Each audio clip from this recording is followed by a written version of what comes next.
তো যে সমস্ত ব্যক্তিরা অনেক সময় নেগেটিভিটি কথা বলে থাকে, খারাপ উদ্দেশ্য, খারাপ মেন্টালিটি হিসাবে অনেক কিছু বলে থাকে, তো ওনাদের উদ্দেশ্যে আমি একটা জিনিস জানাতে চাইছি যে দেখুন, কোনো প্ল্যাটফর্মই খারাপ নয়। যদি কোনো না কোনো প্ল্যাটফর্ম থেকে কেউ না কেউ ইনকাম করছে, মানে প্ল্যাটফর্মটা থেকে আর্নিং এর ব্যবস্থা রয়েছে, ইনকাম যখন করছে, তাহলে প্ল্যাটফর্মটা ভালো। এইবারে হচ্ছে মানুষ কিনা চ্যালেঞ্জেস একটা হয়ে থাকে, সবাই তো সবার কোনো প্ল্যাটফর্মে মানতে পারেনি। আজকে যদি দেখা যায় আপনার কাছে যত রকমের প্ল্যাটফর্ম রয়েছে, সমস্ত প্ল্যাটফর্মেই আনসাকসেস ব্যক্তিও পাবেন, সাকসেস ব্যক্তিও পাবেন।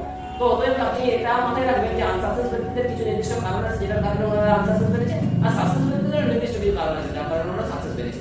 তো আপনাদের কাছে আমার এটাই অনুরোধ যে সাকসেস ব্যক্তিরা যে কারণগুলোকে নিয়ে করে সাকসেস পাচ্ছে, সেই কারণগুলোকে আমাকে খুঁজে দেখতে হবে, সেই জিনিসগুলোকে দেখতে হবে যে এই প্ল্যাটফর্ম, আমরা যে ডাইরেক্ট সেলিং প্ল্যাটফর্মে কাজ করছি, সেই ডাইরেক্ট সেলিং প্ল্যাটফর্মে কি এমন কারণ রয়েছে যে কারণগুলো নিয়ে করে মানুষ সফল মানছে, যে কারণগুলো নিয়ে করে মানুষ আগে এগাচ্ছে, ইনকাম করছে, আর্নিং করছে। আমাদের মূল ফোকাস, মূল উদ্দেশ্য, মূল টার্গেট তো একটাই, যে আর্নিং।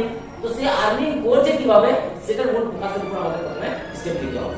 তো চলুন, অতি অবশ্যই তার জন্য আপনাকে সর্বপ্রথমে কি করতে হবে, এখানে যে এডুকেশন সিস্টেম রয়েছে, ট্রেনিং ব্যবস্থা রয়েছে, সেটার উপরে আপনাদের কিন্তু ফুল ফোকাস হওয়া দরকার। আমরা যদি এটা ভাবি যে আমরা কোনো কিছু এডুকেশন নিব না, শিক্ষা নিব না, আমাদের কাছে ইনকাম চলে আসে, এটা কখনোই নয়।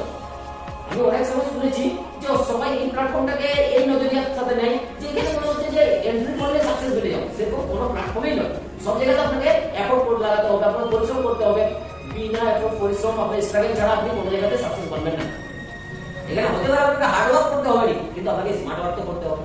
তো সেই কারণে আপনাদেরকে আমি একটা যুক্তি দিতে চাইছি যে আপনারা এই ডাইরেক্ট ট্রেনিং সঠিক এডুকেশনটা নেওয়ার চেষ্টা করুন, আর আগে এগিয়ে দেখুন, আপনি সফল হতে পারবেন। বাকি ফাইনালি সবাইকে নমস্কার। So thank you, all the best, have a nice day.